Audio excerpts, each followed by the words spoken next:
गजल निकलती कैसे है कि दिल ये तुम्हें खाम खा हम न देंगे,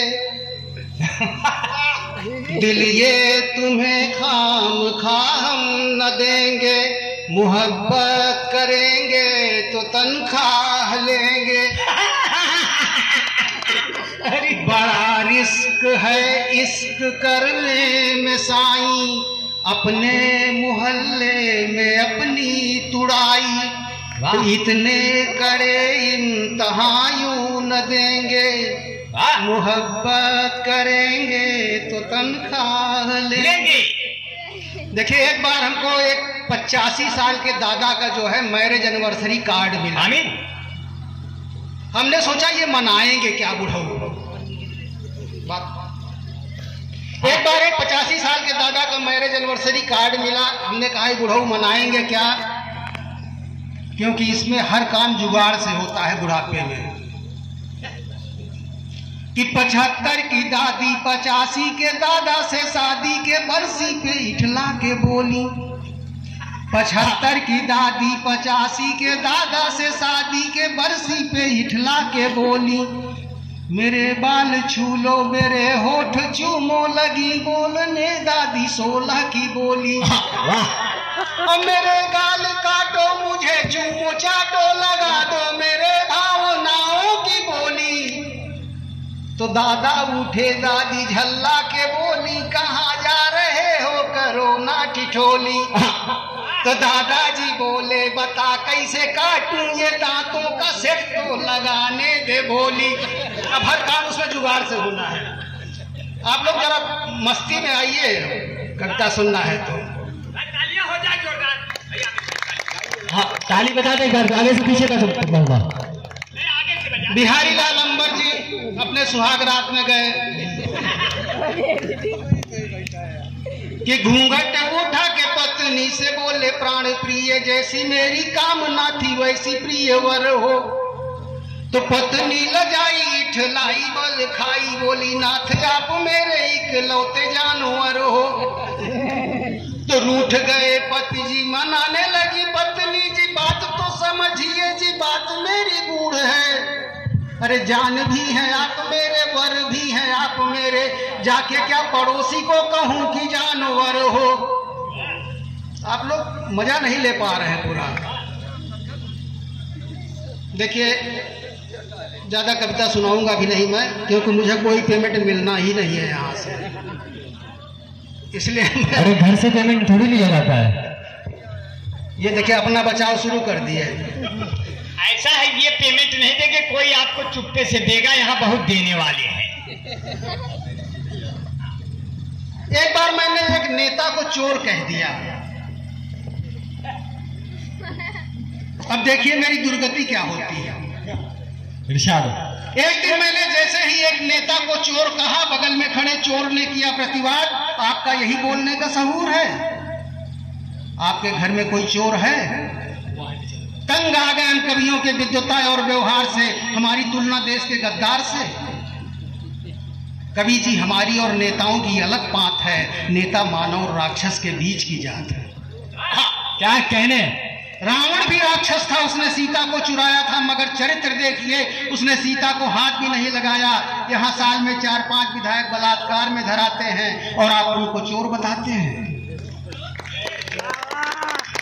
कवि जी हमारा बहुत ही गौरवान्वित इतिहास और खानदान है, कृष्ण हमारे ही खानदान के भगवान हैं। माखन चोर की कही गीता स्वर्ग की सीढ़ी है, जिसके सहारे तरती पीढ़ी दर पीढ़ी है। कवि जी आइंदा आप अपनी हद में रहिएगा, किसी नेता को चोर मत कहिएगा, किसी नेता क्या कहने लगा, किसी नेता को। हम समझ गए आप लोग क्या सुनना चाह रहे हैं।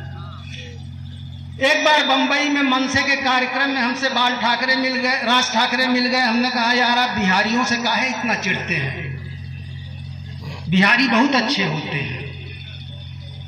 बिहारी बहुत अच्छे होते हैं क्योंकि इनके 9 बच्चे होते हैं। 2 बिहार में रह जाते हैं, 60 बंबई भाग जाते हैं। बिहारी बहुत अच्छे होते हैं क्योंकि इनके 9 बच्चे होते हैं। मैंने एक बिहारी से पूछा, बिहारी जी ये बच्चे संज्ञा से हैं कि सर्वनाम से? क्या कहना है भाई? बिहारी जी बोले कवि जी आप कविता से हैं कि कब्रिस्तान से? आपको मालूम हो कि बच्चे न संज्ञा से होते हैं न सर्वनाम से, बच्चे होते हैं क्रिया विशेषण के उपादान से। क्या कह रहे हैं सर? मैंने कहा बिहारी जी न भोजन का संसाधन, इतनी भुखमरी में इतना उत्पादन।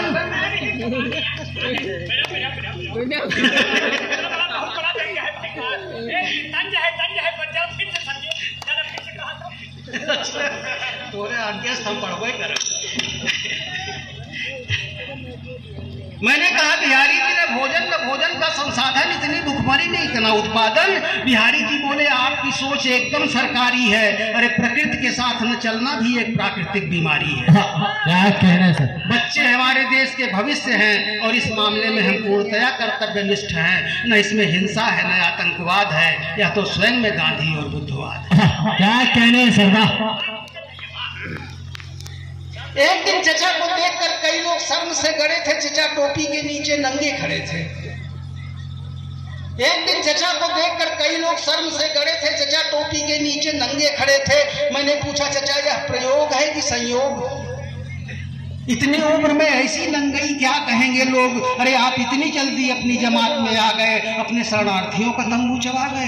क्या कह रहे हैं सर? चचा बोले आप हमें का बुर्बक समझते हैं। अरे नंगे हैं तो क्या हुआ, नंगे से तो भगवान भी डरते हैं। दुर्योधन हमारे पूर्वज थे, हम वो गलती नहीं दोहराएंगे। वो गांधारी के आगे नंगे नहीं हुए, मारे जाएंगे। हम वहां भी नंगे हो जाएंगे। अनुसुईया भगवान के आगे नंगी होकर सती हो गई, और जनता जनार्दन हमारे परमेश्वर है, हम उनके आगे नंगे हुए तो आपको आपत्ति हो गई। क्या पूछते हो कब ल जाएंगे? अरे नंगे आए हैं नंगे जाएंगे। क्या कहने? जंगल का राजा शेर इसीलिए किसी से नहीं डरता है क्योंकि वो जंगल में नंगा टहलता है। हमको गाली और गांधी को गोली खानी है। दिगंबर क्या बचाएगा, गांधी को अपनी लंगोट बचानी है। कुछ बचाना माया का प्रवेश है और सब त्याग देना वैराग्य का संदेश है। वाह! क्या लेकर आए हो, क्या लेकर जाना है? न ऊपर लात है न जूता है, सब यही खाना है। क्या कहने सर? लात है न जूता है, सब यही खाना है। एक बार एक भक्त ने भगवान को प्रसन्न किया। भगवान बोले बेटा वरदान मांग ले। वो बोला महाराज हमको विधायक बना दो। भगवान लगे भागने। बोले बेटा तीनों त्रैलोक में कुछ और मांग ले। मैंने कहा बाबा मजा तो इसी में है। अब भगवान भाग कि शिव जी को तपस्या से किया भक्त ने प्रसन्न, वरदान दिया शिव ने तो कहने लगा भगवान मुझको किसी तरह से इलेक्शन में जिता दो, अपनी कृपा से नाथ मुझे नेता बना दो। भगवान बोले भक्त ये वरदान न दूंगा, तू मांग ले त्रैलोक के तुझे हंस के मैं दूंगा। तू जानता नहीं है इसमें मर्म बहुत है, नेता की रेसिपी में खटकर्म बहुत है। जब साल में आता है ये कार्तिक का महीना, गड्ढा बना के डाल दो 14 गो कमीना। डालो 27 चोर 57 गो माफिया, फिर डालो 150 शराबी जो हो पिया। 23 मक्कार और 73 को बवाली, 1500 डाकू और 7200 मवाली। इतना मिला के फेंट दो असुरों के खून में, 6 माह बाद निकलेगी जो मिट्टी जून में। पुतला बना के उसमें भेड़िए की आंख दो, इतना मिला के नेता बनाते हैं आंख लो। सामग्री इतनी लाऊं कहाँ से जो कही है, नेता बनाना भक्त मेरे बस में नहीं है। नेता बनाना भक्त मेरे बस में नहीं है। भाई दिनेश सिंह गुप्ता ने बहुत अच्छा पढ़ा।